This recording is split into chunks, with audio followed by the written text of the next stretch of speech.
on here? The chart.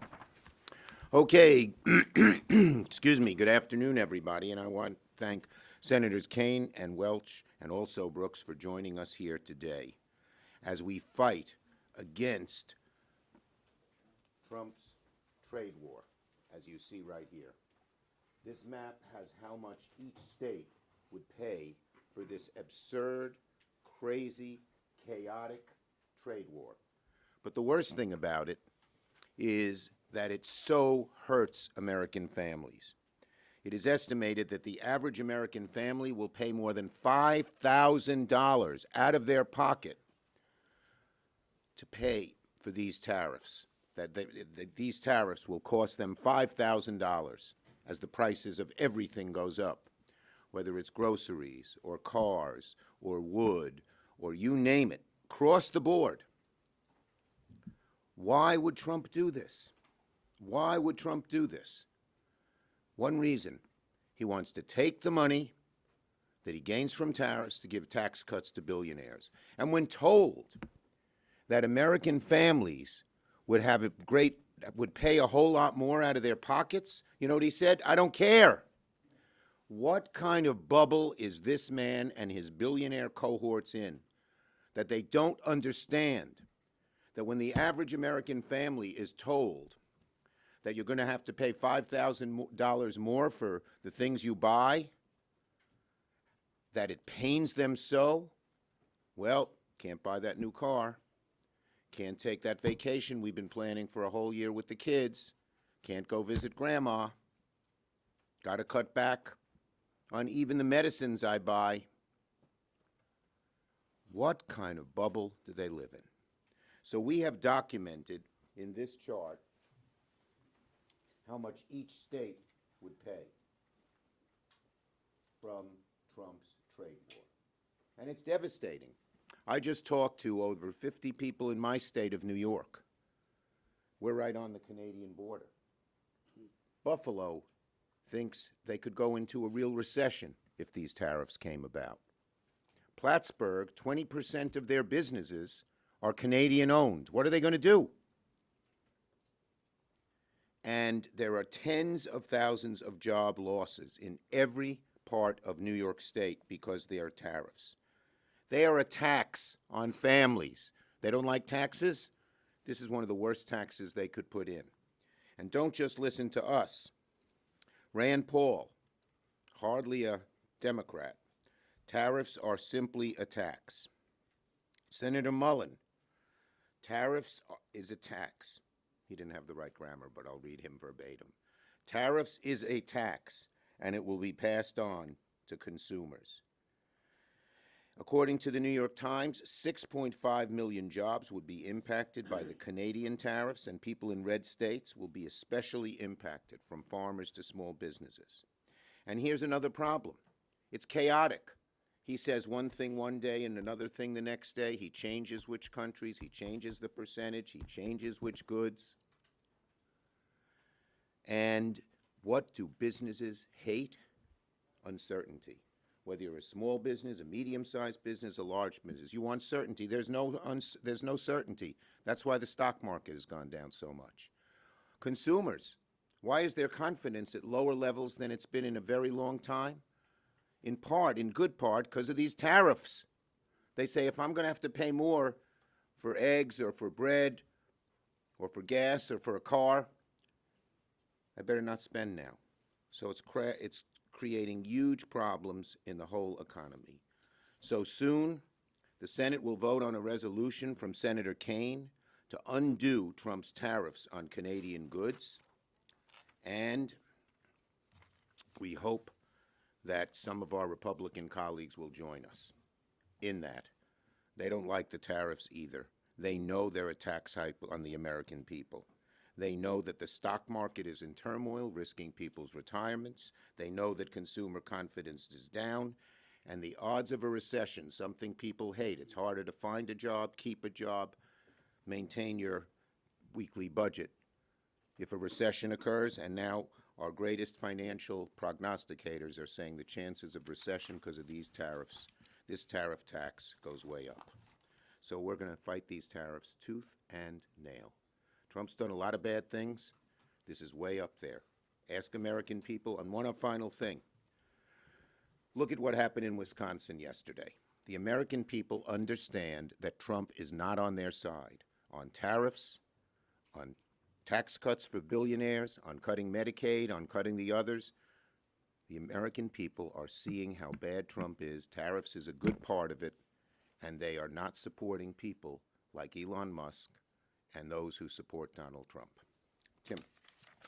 Thank you to Leader Schumer for being a great partner in this effort. And here we are. It's an unusual procedure. There are not many things where even one senator can file a motion that will be guaranteed a floor vote. But the crafters of this legislation, the International Emergencies Act, believed that while a president might need to declare an emergency, that should not go unchallenged if members of Congress felt like, hold on a second, let's get this right.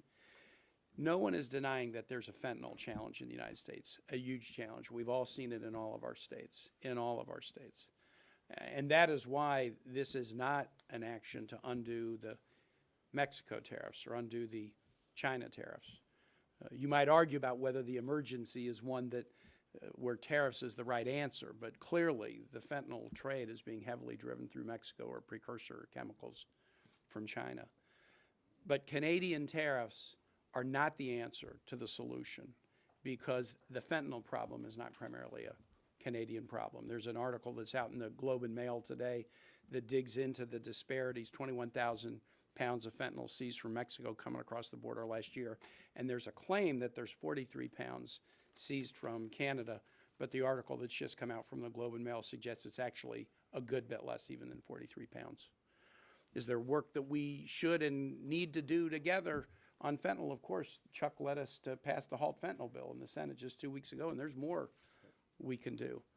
But this is not about fentanyl. It's about tariffs. It's about a national sales tax on American families.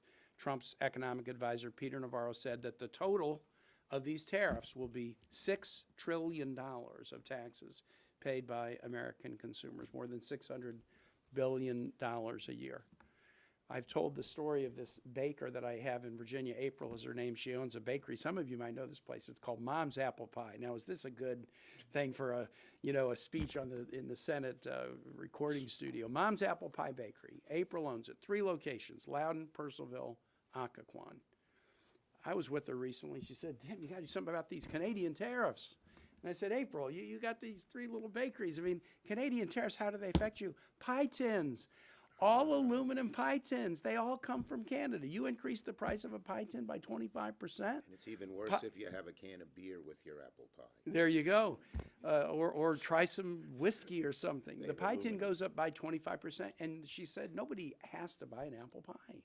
It's to celebrate somebody's birthday or a party. And if the price of a tin goes up by 25%, I sell fewer pies. I may have to lay people off. She's been through it in round 1 with Trump's tariffs in the first term. My largest business in Virginia is the shipyard, Huntington Ingalls Shipyard in Newport News. Ships and subs, critical to our nation's security. 35% of the aluminum and steel that are used in U.S. ships and subs comes from Canada. The other 65% is American-made steel. We're having a hard time producing ships and subs on time and on budget now. These tariffs kick in, it's going to get much worse. I'm very, very proud that this is a bipartisan bill. Rand Paul is an original co-sponsor of the bill. He's going to take the floor at 3 o'clock today for a half hour to talk about this. But I'm also proud with the number of stakeholders that have signed on. This morning, the U.S. Chamber of Commerce signed on to support SJ Res 37, the AFL-CIO, the sheet metal workers, the steel workers, the U.S. Conference of Mayors, the National Taxpayers Union. Mike Pence started a think tank after he stopped being vice president. I think it's called American Freedom Alliance. They came out yesterday. Vice President Pence's think tank came out to support SJ Res 37. We have support left, right, and center because people don't want Americans to have to struggle to pay more for groceries, pay more for building supplies, pay more for apple pie, for God's sake. I'm really happy to be joined by Senators Alsop-Brick and Senator Welch, and I think Senator Welch might be up next. He is. Yeah, thank you very much.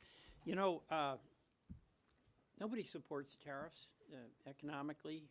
Economists have looked at this, and they don't work, and they do a lot of hurt. So what we have with the Trump policy here is essentially a faith-based economic plan. There's no evidence that it works. There's overwhelming evidence that it fails. And the American people are going to get a history lesson starting very soon about Smoot-Hawley, two names that don't immediately come to mind. But it was just before the recession that the U.S. had the highest tariffs in our history.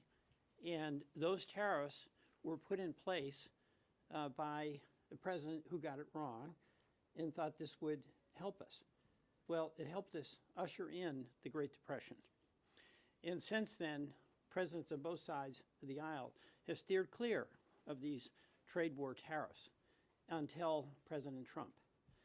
Now, second, we have an affordability crisis in this country. Working families are struggling to pay their bills. And just in Vermont, to make it very concrete, we get a lot of our electricity from Canada. We get a lot of our gasoline in the northern part of Vermont from Canada. We get our home heating fuel from Canada. And those bills for folks are going to go up immediately. Home heating fuel, gasoline, electricity. Why in the world would we do that? The other thing is that Canada's our friend. It's not China. And along the border, where we have decades and decades of mutual respect, we're starting to change that into distrust. And a confident country treats its allies with respect.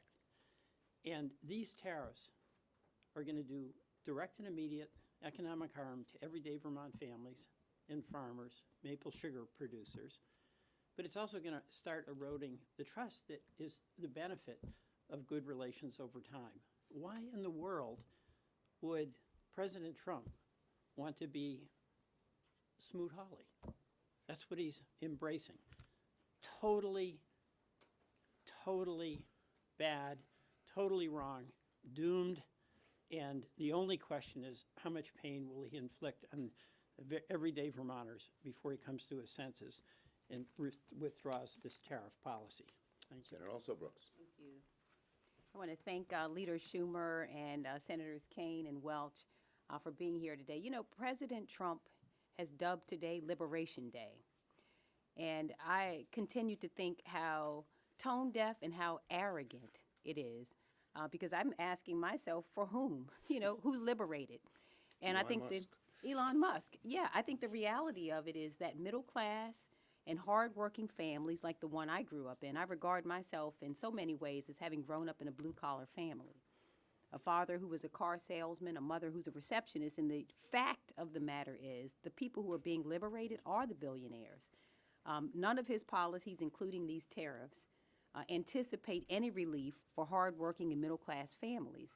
And so those who will be liberated are not us. And furthermore, he went on to say very arrogantly, you know, there's going to be a little pain, some minor pain and disruption, but the people that I represent don't regard increasing cost of groceries, increasing cost of owning a home, increasing cost of owning an automobile as a minor disruption. But it is a minor disruption to billionaires who can certainly not only afford the increasing cost of goods, but who will also enjoy a tax cut on the back end of this. We know that the taxes that we're looking at, the tax cuts will net, we believe, Elon Musk about $50 million in tax cuts over a 10-year period. So the cynical nature of these tariffs is really, really very disturbing. And so I have, my first bill is a Tariff Transparency Act. That has been filed. I'm going to go to the floor today and ask for a unanimous consent on. And if it is in fact the case that these tariffs are a minor disruption and this is Liberation Day, we're simply asking this administration and my colleagues on the other side of the aisle to prove it, to be transparent with the American people, to tell us the cost of these tariffs. And I can tell you, I've met in my state with people from every corner of the state. Just a couple of weeks ago, had the opportunity to sit down with farmers. Some were poultry farmers. I met with business owners, and many of them feel betrayed by this administration. The farmers who said, you know what, now not only the retaliatory tariffs will cost so much money. Some were selling chicken parts to other countries, and they've said to me, this is going to cost us money. And they did not anticipate that they would see actions that harm them as well. And so I want them to prove to us, who does it benefit? That's a question that I think is a fair question, is when he says a little pain, who does he mean? Who should sustain the pain? And I would say it absolutely should not be the middle class and hardworking families of this country who pay for the tax cuts for his billionaire friends and who suffer beneath these tariffs. And so we say, again, if it's a minor disruption, and this is Liberation Day, we just simply want to know who should be liberated. And I think that the Transparency Act will show us that. We'll take questions on this subject. This subject. Yes. Quick question. About 3 weeks ago, you said that as Trump becomes more unpopular, that Republicans will wake up and they will start to break from him. Do you think the fact that Republicans are joining Senator Kane's resolution on this shows that Republicans are waking Well, up look, to the unpopular? the number one factor in terms of Trump's unpopularity is the American people. And he is becoming less and less popular, particularly on issues like this, on the economy. His numbers are underwater rather significantly, depending on which poll you do. And once the American people say, I don't want to embrace somebody, I don't want to vote for somebody, I don't want to support somebody who embraces Trump's policies, things begin to change. But public sentiment is everything, and we are letting the public know in every way we can, fighting every day on how bad the Trump policies are for them. Yes, in the back. Senator Schumer, there are a lot of dairy producers in New York and Vermont, and as you know, dairy producers have faced import restrictions in Canada. Is it fair for Trump to use some leverage here to get Canada to reduce its trade barriers on dairy? Look, are there certain tariffs that make some sense in a specific area where we're being treated unfairly? Yes. But the kind of meat axe, blunderbuss approach that they use across the board on everything and huge amounts is typical of this administration. They don't think things through.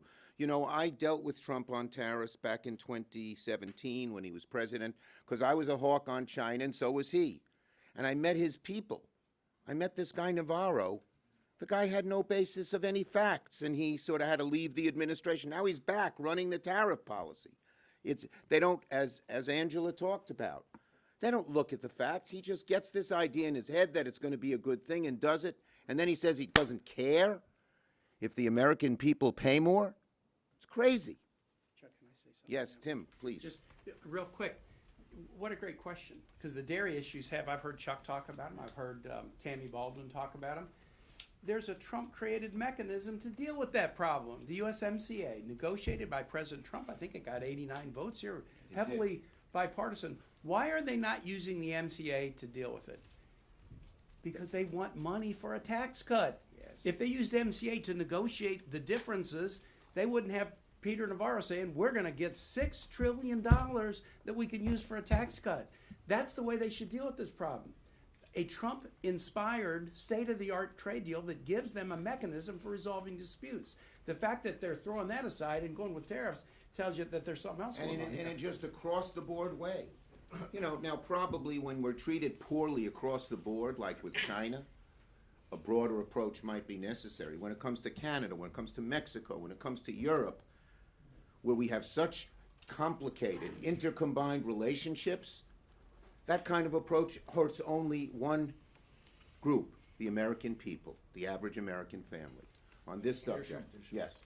Thank you, Leader. What is your response to the president's argument that these tariffs will lead to reshoring of manufacturing overseas and allow for a level playing field for U.S. industries? Yeah, well, he gets these ideas in his head. He has no proof, and most every study, and these guys know this, has shown that that doesn't happen, plain and simple. That's the problem. There's no factual basis here. It's a crazy idea in his head that hurts American families and does very little benefit, and in an untargeted way that makes no sense. Yes, in the back there. The House introduced a resolution to challenge the emergency declaration on Mexico as well. Are there plans to do that in the Senate? Tim? One at a time. So I did an emergency challenge on the energy emergency last month, and we're all in on Canada. There are different issues. Canada and Mexico are not completely the same. because of some of the issues with respect to fentanyl. So it's different. But let's get this one done. And if we can get this one done and succeed, then we also have to see what President Trump does this afternoon. There may be a whole new series of trade or tariff-related motions coming your way soon. Lord depending- knows. Yes. Leader Schumer. Yeah, Mr. Leader, as you're saying, the Trump administration says they'll get money from tariffs, they'll use it for tax cuts. This is at the same time as Leader Thune seems to be proposing, as part of reconciliation, a zero baseline for the current tax cuts. The parliamentarian will probably have to rule on that, but do you think that that comports with Senate procedure possibly? Okay, that's a different problem, but another It's related. huge problem Yeah. he's causing. It wasn't the Yeah. same, but you're so nice. I'm gonna entertain it. Thank you. The bottom line is this: if they go through current policy baseline, it will increase the deficit on the United States by $30 trillion, virtually doubling it. And who's going to pay the price? Us, our children, our grandchildren. It just makes no sense. It's hocus pocus. What Mr. Chip Roy, looking for the beard, Chip Roy called it fairy dust. It's a scam. It's a scam to allow them to get more tax cuts for the wealthy. And it's going to hurt the rest of us. Thank you, everybody. Leader Schumer, on Wisconsin, do you think Elon Musk should keep playing in these races? She's nice too. Thanks, Becky. Appreciate it. There are a number